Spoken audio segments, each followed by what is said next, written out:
y avait une fois un curé, un imam et un rabbin. Et ils commençaient à parler ensemble. Et dis-toi, comment tu fais pour gagner ta vie? Alors le curé dit, moi c'est simple. Quand le dimanche ils viennent à l'église, on a un tronc, une tzedaka, chacun y met. À la fin de la messe, je trace une ligne par terre. Je prends l'argent de la caisse, hop, je le jette. Ce qui tombe à droite, c'est pour moi. Ce qui tombe à gauche, c'est pour l'église. Il dit, ok. Il dit à l'imam, et toi, comment tu fais? Il dit, nous, le vendredi, ils viennent à la prière. On a aussi une tzedaka. Ils mettent. Et à la fin de la prière, je fais un rond. Je me mets au milieu. Je jette en l'air. Ce qui tombe dans le rond, c'est pour moi. Ce qui tombe en dehors du rond, c'est pour la mosquée. Ils disent au Rav, et toi, comment tu fais? Il dit, moi, c'est simple. Moi, ils viennent tous les jours à la synagogue. On a une coupa. Le vendredi, je prends la coupa. Je jette l'argent en l'air. Je dis à Kadosh Baruch Hu, ce que tu as besoin, tu prends. Ce que tu n'as pas besoin, tu le laisses. Alors, on croit que dans la vie, on peut faire des combines. On peut faire des trucs, je vais gagner plus, je vais faire ça, je vais faire comme ça, ta. L'homme qui veut vraiment gagner, c'est l'homme qui gagne le combat. Quel combat? On ne fait pas de la MMA, c'est pas du Krav Maga, qui c'est quoi? Ezeu Gibor, c'est qui l'homme fort? À Kovesh et Titzro. Il y a un midrash qui rapporte comme ça que quand Shlomo Améler s'est marié avec la fille de Paro, il s'est marié avec la fille de Paro. Ouais, moi Shlomo Améler, il avait, il y a amateur, il y a serial killer. Vous connaissez serial killer? C'est un tueur en série. Et il y a serial dragueur. Okay, d'accord. Il faut faire attention. Et lui, Shlomo Améler, il avait 1000 femmes. Mais non, il s'est marié avec la fille de Paro, Fatima. Et elle lui dit, chérie, c'est mon anniversaire bientôt. Je veux que tu me fasses une maison avec tous les os des oiseaux, de chaque espèce d'oiseau qui existe dans le monde. Shlomo Améler, il savait parler aux animaux. Hop, il appelle tous les oiseaux, il convoque, il dit, voilà, dans une semaine, je veux toutes les sortes d'oiseaux devant chez moi. Un par espèce. On va faire la shrita, hop, on va prendre les os. Et où je vais construire une maison pour l'anniversaire de ma femme. Une semaine après, ça arrive. Tous les oiseaux, ils arrivent, sauf un, il manquait une espèce. Comme ça, il dit le midrash. Au bout d'une demi-heure, il arrive l'oiseau. Shlomo Améler, il dit, qu'est-ce qu'il fait? Je vous traduis ce qu'il lui a dit. Elle dit, qu'est-ce qu'il arrive? Qu'est-ce qui se passe? Comment ça fait que tu es arrivé en retard? Ça fait une demi-heure que je t'attends. Il dit, ouais, je vous dis la vérité, mais roi Shlomo, j'étais en train de faire une petite enquête. Et je viens de la terminer, donc c'est pour ça que j'ai pris du retard. Alors Shlomo dit, quelle enquête tu faisais? Il dit, j'étais en train de savoir est-ce qu'il y avait plus de mâles ou de femelles dans le monde. Alors Shlomo Améler, il dit, mais tu as besoin de faire une enquête pour ça? Regarde, moi je suis roi, un roi, j'ai 1000 femmes. Tu as besoin de faire une enquête? Il dit, non. Alors l'oiseau, il lui dit, non. Il dit, qu'est-ce que tu vois? Il lui a dit, écoute, moi, c'est pas une enquête combien de mâles, femelles. Il n'y a pas que des mâles et femelles. Il y a aussi des mâles, des fois, ils sont femelles. Il y a des femelles qui sont mâles. Je me dis, je comprends pas. C'est quoi des mâles qui sont femelles, des femelles qui sont mâles? Il dit, un homme qui est prêt à faire la shrita de tous les oiseaux pour construire une maison à sa femme, ça, c'est une femelle. Il écoute tout ce qu'elle lui dit.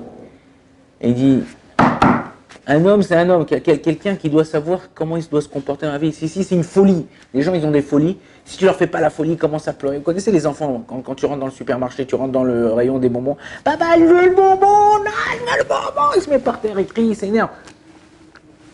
Et il y a des gens. Bon, d'accord, vas-y. Tiens, vas-y, prends-le, il le met dans le caddie, il lui donne, il l'ouvre même des fois dans le magasin. Et je le paierai en passant à la caisse. Ou des fois, il y a des hommes, ils demandent à leur femme, voilà, chérie, il y a quelqu'un qui m'a appelé il n'y a pas longtemps. Il devait divorcer. Ça faisait déjà 2 mois qu'ils étaient séparés. Ils n'avaient pas encore eu le guet. Moi, ils étaient en contact pour les enfants. Et le mari dit à la femme, parce que c'était son anniversaire une semaine avant le guet, il dit à la femme, tu sais qu'est-ce que je veux, chérie, pour mon anniversaire? Chérie, ma femme, enfin, mon ex, futur ex, et tu sais qu'est-ce que je veux? Et je veux qu'on se retrouve une dernière fois avant qu'on se sépare. Alors la femme m'appelle, elle me dit, mais il est pas fou. Je lui dis, ouais, c'est un timbré. Tu peux pas, qu'est-ce que ça veut dire quoi? Je comprends pas. Tu sais qu'il y a une halakha dans le Shulchan, alors que c'est quand tu vas divorcer. T'as pas le droit de... À moins que tu sais que Bezrat Hashem, ça peut se recoller. Quand ce midrash, qu'est-ce qu'il vient nous apprendre ce midrash? Quoi, on est des chauvinismes, on est les hommes, c'est des beaux gosses, et les femmes, c'est des soumises. La Torah, elle est pas comme ça.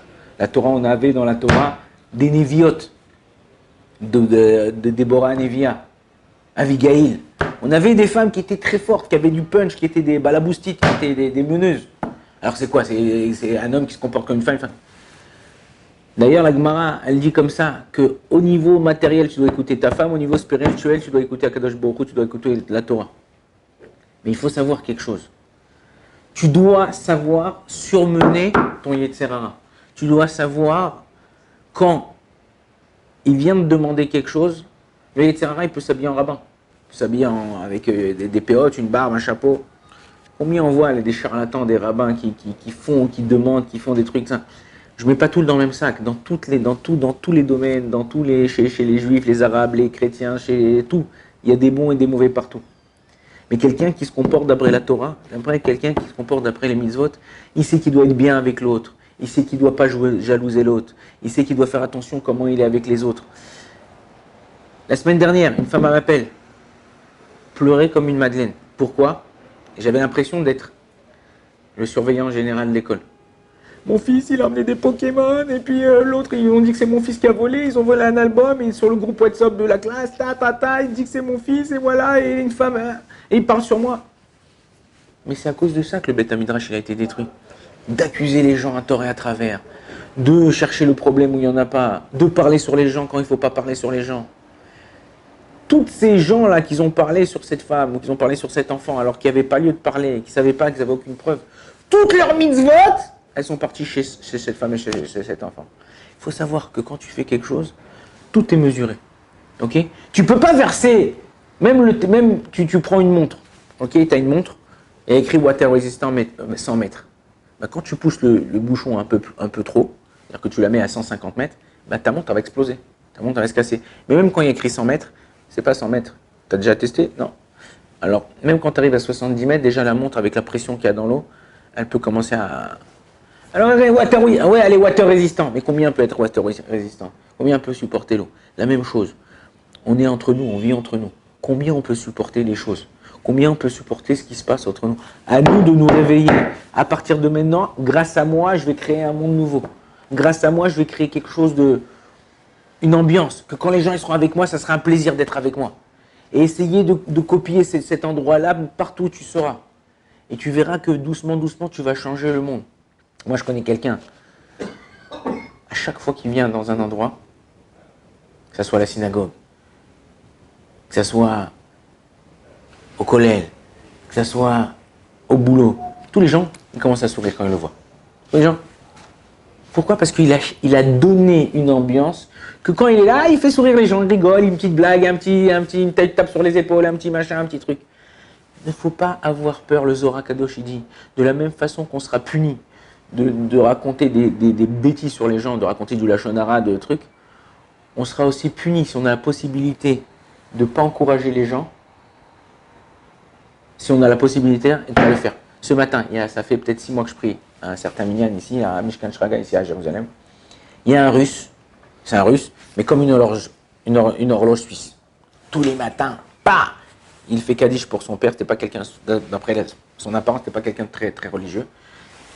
8h00 Kaddish, 8h05, Kaddish. Mais mec, moi, il me donne du chizouk, il me donne de la force. Un type comme ça, il vient, pas religieux. L'heure, c'est l'heure. Il fait sa prière, il part, il plie ses filines. Je le vois accompagner ses enfants. Mais non. Tous les jours, une horloge suisse. Mieux qu'une Rolex. Tac. Ce matin, je suis parti le voir. J'ai pas pu me résister. Je suis parti le voir. Non, tu sais, les Russes, ça fait peur quand tu vas les voir. Oui. Как дела? Хорошо, слава Богу. Maintenant, il est grand comme ça, il fait 2 mètres comme ça et tout. J'arrive, moi je suis tout petit, je le regarde comme ça, je dis bonjour monsieur.